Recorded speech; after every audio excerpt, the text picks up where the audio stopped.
I'm back to Tell the Truth channel. Please like, share my content on YouTube, Facebook, Instagram, and what other content that y'all go on. I appreciate that very much. And please hit the bell. I appreciate that too. I am in Jesus and Jesus is in me. All right. I'm here. I'm back again because God want me to speak on some other things that He want me to speak on. And it's about when your family is in critical condition. Now, this is what I want to speak on about, what He want me to speak on.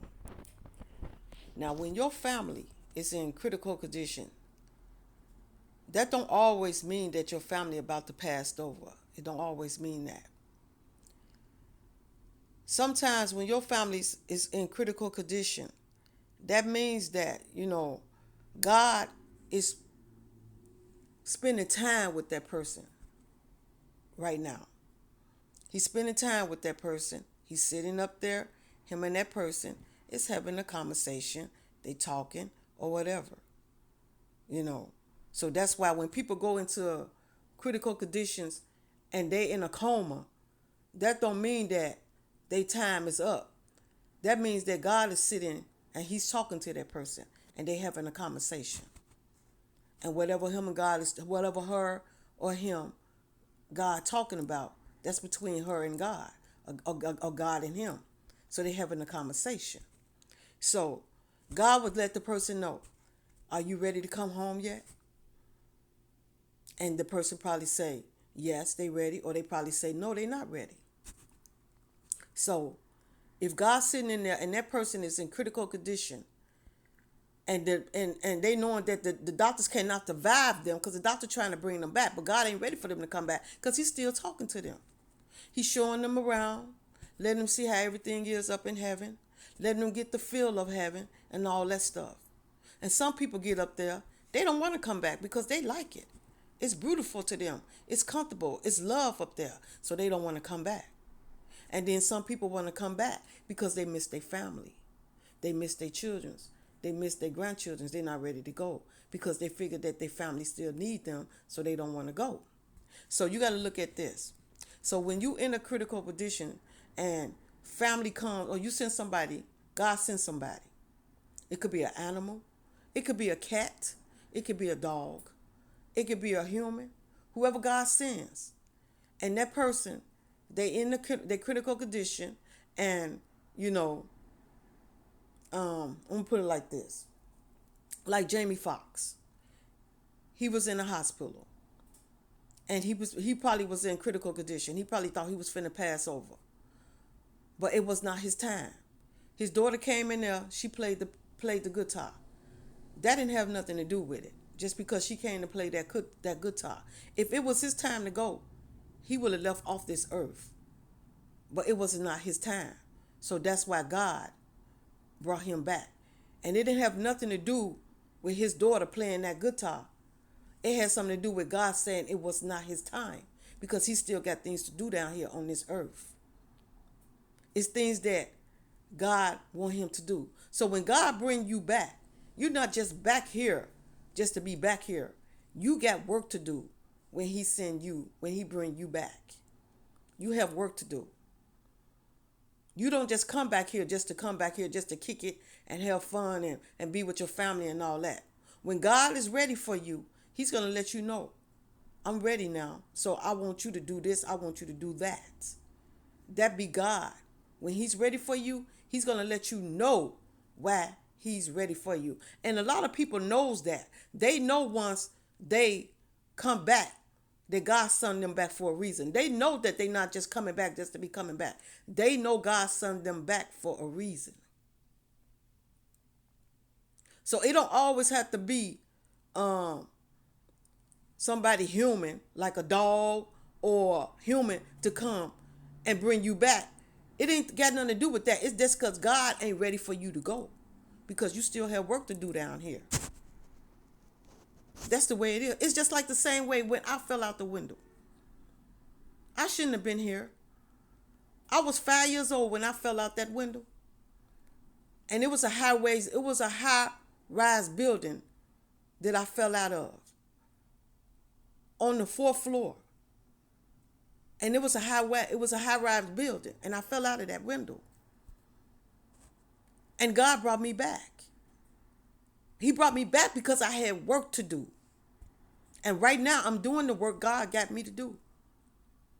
That's why he brought me back. I shouldn't have been here. I should have been gone.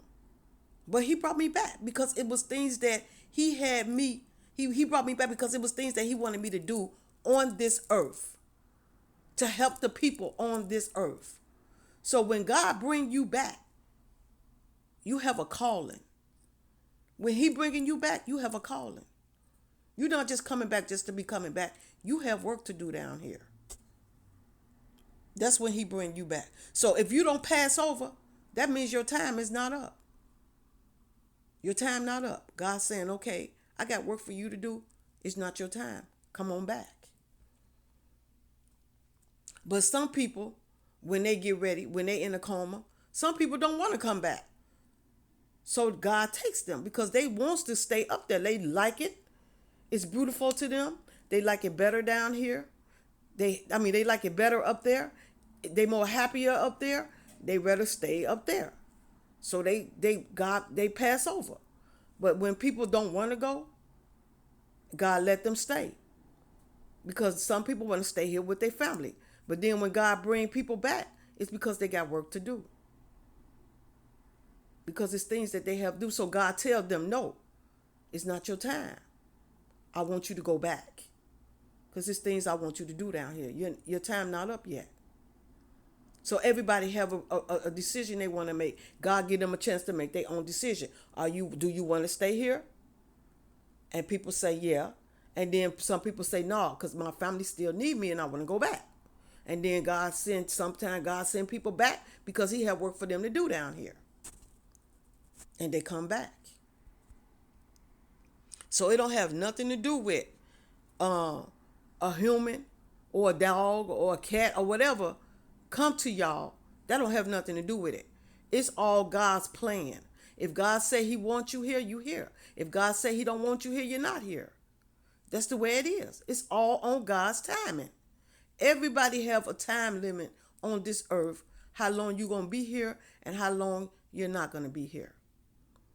And when God says it's your time, it's your time. If God says it's not your time, it's not your time. You're coming back.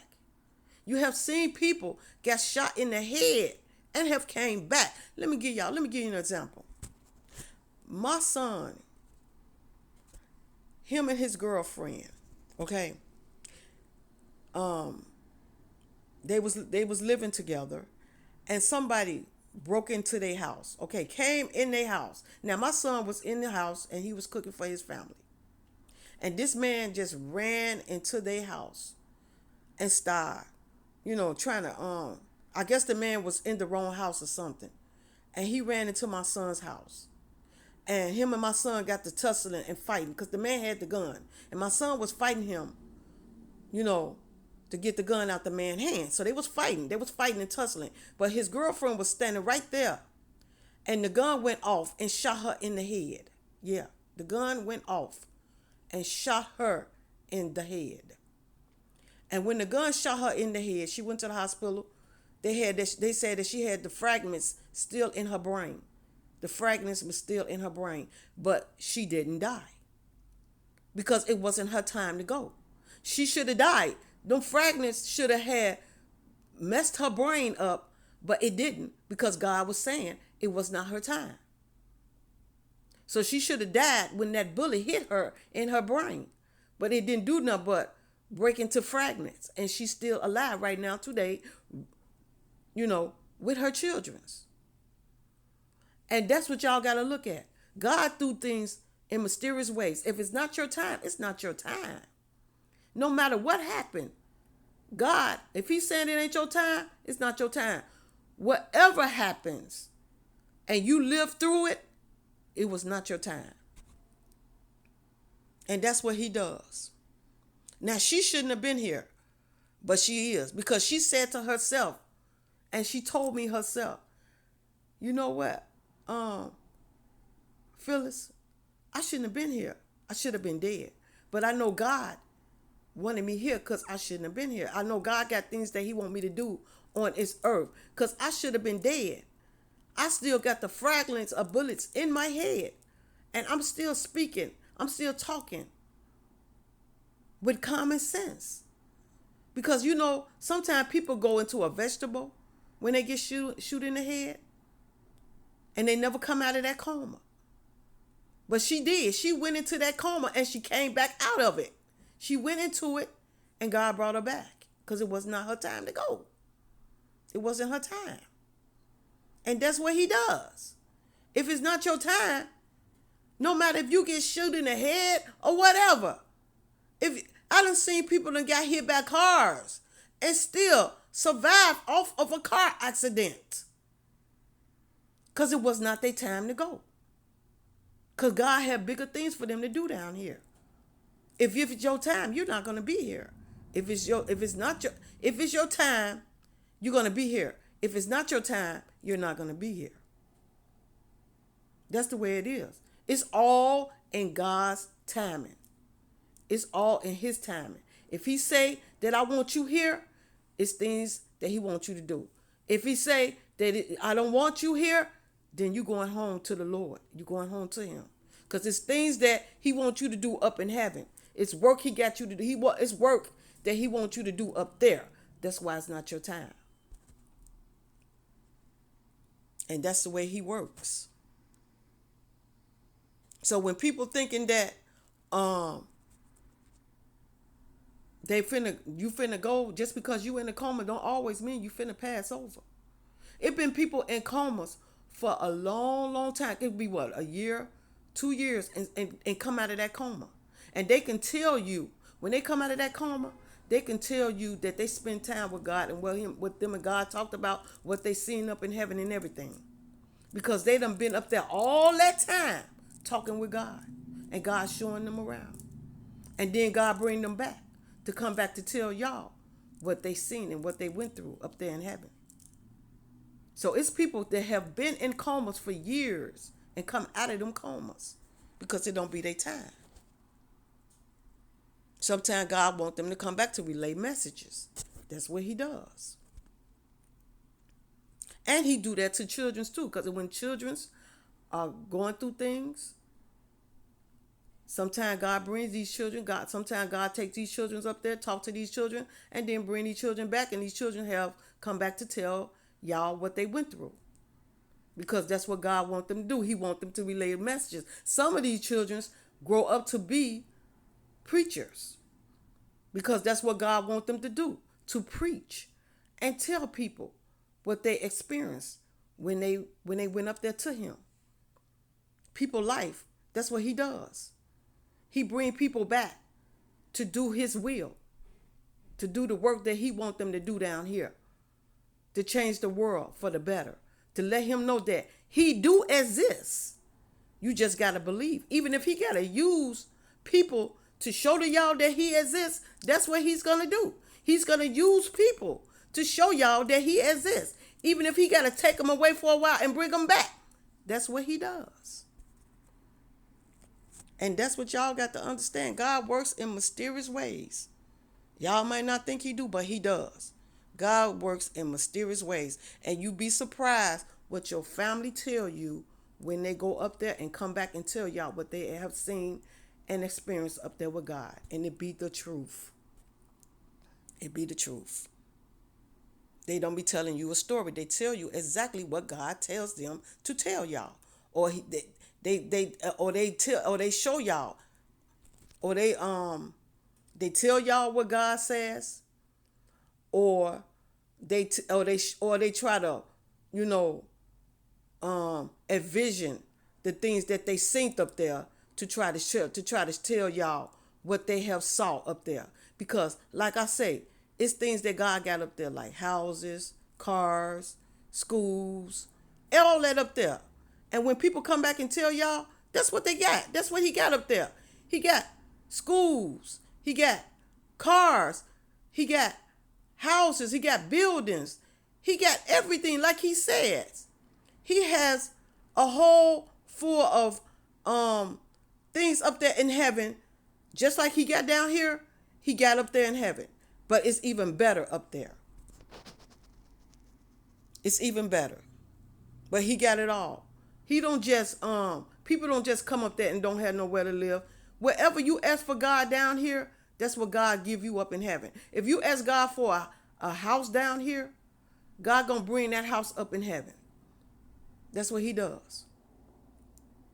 If you say, I want this house, and I want to take my house with me when I pass over, God gonna take that house and bring it up there for you, because that's what you wanted.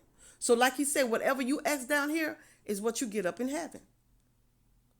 If you say you want to be married to that person that you married to up in heaven, God, when you get up in heaven, you and that person going to be together up in heaven, because that's what you ask God. I want to be with the person that I am with now. So when I pass over, I want that person with me up in heaven. And that's what he does. So whatever y'all ask for, that's what he give you. So this is what God wanted me to talk to y'all about, and this is what I'm talking about. This is what y'all got to understand. It don't have nothing to do with you being in a coma and somebody else bringing you back. No, it has something to do with God. When God says your time, it's your time. If God said it ain't your time, it's not your time. Can't nobody bring you back but God. If God say he wants you back, you're going to come back. If God say he don't want you back, you're not coming back. That's the way it is. Thank y'all for listening to me. Jesus love you. Father love you. The Holy Ghost, the angels, the ancestors, and I love y'all. And I will be back to talk to y'all again soon.